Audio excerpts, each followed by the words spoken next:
একটা ছোট্ট গল্প দিয়ে শুরু করি।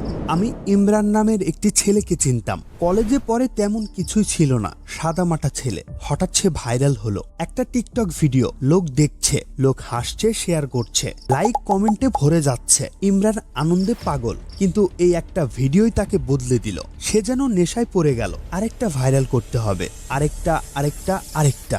আজ 2 বছর কেটে গেছে। ইমরান আর কলেজে যায় না, মায়ের মুখোমুখি হয় না, ঘুম খাওয়া বন্ধু সব ভুলে গেছে ভাইরাল হওয়ার আশায়। কিন্তু সে এখন আর ভাইরাল হয় না। এখন সে কাউকে বিপদে পড়তে দেখলে সাহায্য করার পরিবর্তে মোবাইল নিয়ে অপেক্ষা করে ভিডিও করার জন্য, এমন কিছু মুহূর্তের জন্য অপেক্ষা করে যেগুলো তাকে ভাইরাল করবে।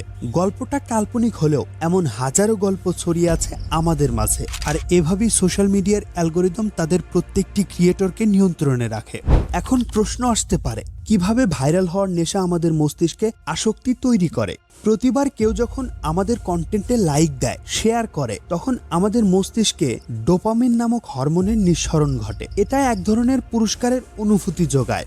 ডোপামিন হিট আনন্দ দেয়, আর এই আনন্দই বারবার চাই, আরো ভাইরাল হতে চাই। এটাই এক ধরনের ব্রেইন হ্যাক।